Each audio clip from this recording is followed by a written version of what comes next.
Welcome to I dream.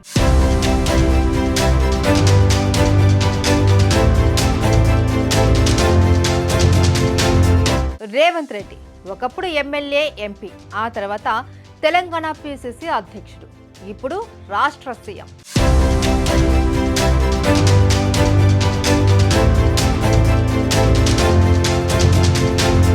ప్రతిపక్షంలో ఉన్నప్పుడు రాష్ట్రంలోని సమస్యలపై పెద్ద ఎత్తున ప్రజల్లో తిరుగుతూ పాదయాత్రలు చేశారు. గత అసెంబ్లీ ఎన్నికల్లో కాంగ్రెస్ కు పూర్వ వైభవం తేవడంతో పాటు సీఎంగా ఎన్నికయ్యారు.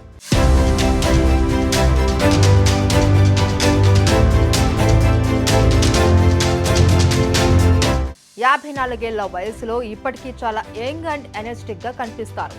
ఎంత దూరం పాదయాత్రలు చేసినా ఆయన అలసిపోయినట్టు కనిపించరు.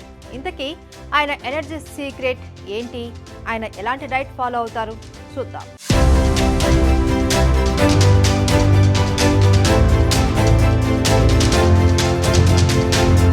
సీఎం రేవంత్ రెడ్డి ఉదయం 4 గంటలకు నిద్ర లేవడం అలవాటు. అప్పుడు గోరువెచ్చని నీటిని తాగుతారు. ఆ తర్వాత 30 నిమిషాల వ్యాయామంతో ఆయన దినచర్య ప్రారంభమవుతుంది. ఎక్సర్సైజ్లు పూర్తయ్యాక యాపిల్ లేదా పుచ్చకాయ జ్యూస్ తీసుకుంటారు. న్యూస్ పేపర్ చదివిన తర్వాత టీ తాగుతారు. బ్రేక్ఫాస్ట్ లో చపాతీ లేదా జొన్న రొట్టె తింటారు. ఆయనకు నాటుకోడి కూర ఎంతో ఇష్టం. మధ్యాహ్నం లంచ్ లో రైస్ తింటారు. ముద్దపప్పు, సాంబార్, పెరుగు రోజు ఉండాల్సిందేనట.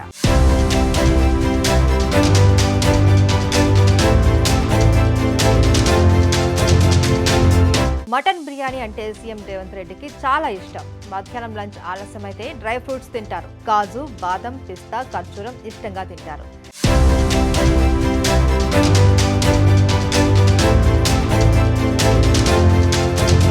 సీఎం రేవంత్ రెడ్డికి క్రీడలంటే చాలా ఆసక్తి. గతంలో ఎమ్మెల్యేగా పనిచేసినప్పుడు కొడంగల్లో అనేక రాష్ట్ర స్థాయి క్రీడా పోటీలు నిర్వహించారు. ఇలా తనకిష్టమైన ఆరోగ్యకరమైన ఫుడ్ తింటూ వర్కౌట్స్ చేస్తూ నిత్యం ఎనర్జెటిక్ గా ఉంటారు సీఎం రేవంత్ రెడ్డి.